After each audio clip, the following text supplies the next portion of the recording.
Hello mga ka-lash room! For today's video nga ay gagawan nga natin ng lash extension si lash artist JM, ang aking angel. Pambawi ko nga to sa kanya nung last content namin.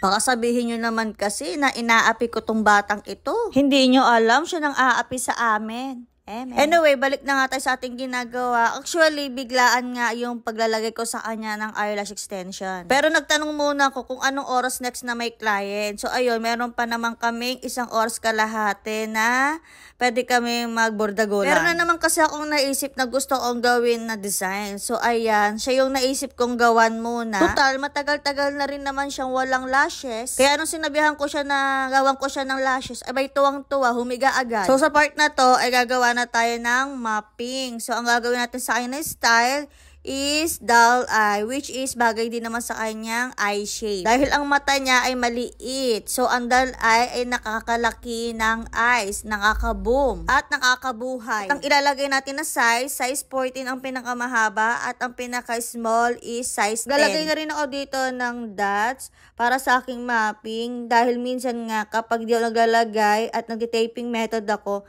ay nawawala ako sa lines. Para iwas lito, ayan, naglalagay na rin ako dyan ng dots. Kahit naman noon pa, may ganyan na rin ako. Sa part na nga nito, ay naglalagay na ako dito ng eyelash extension. Anyway, ang gamit ko pala dito na brand ng lashes is yung sa RXY Studio. Ang gamit ko dito na glue, lash glue, is yung RXY Studio at yung isa kong gamit na tweezer na pang isolate, RXY Studio din, at yung pang fanning ko kay Ma'am Miss Spring. So, ayun na nga, hindi ako nagpipinching dyan. So, ang ginagawa ko ay kumukuha lang din ako ng mga ilang strand at nilalagay ko siya. Kumbaga, close pan siya. Kaya ang mangyayari, may pagka-similarity ang outcome nito sa mga wet look. Kaya nga sabi ng aking angel na si JM, para daw maging literal daw na wet look, ay pagka-picture daw namin or pagka-video, ay wisikan daw muna namin ng tubig. O diba, masyadong pasaway.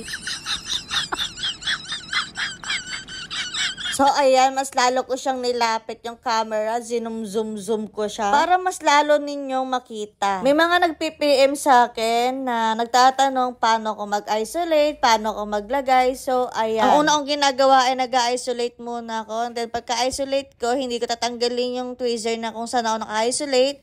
And then, tsaka ko kukuha ng lashes.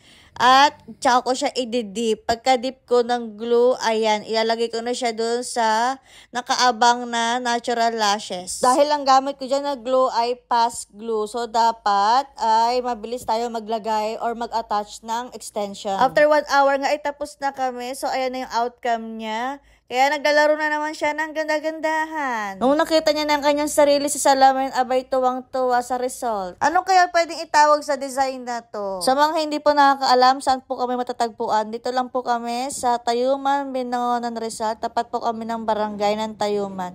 So, ayun lang. Thank you for watching. Bye! Mwah!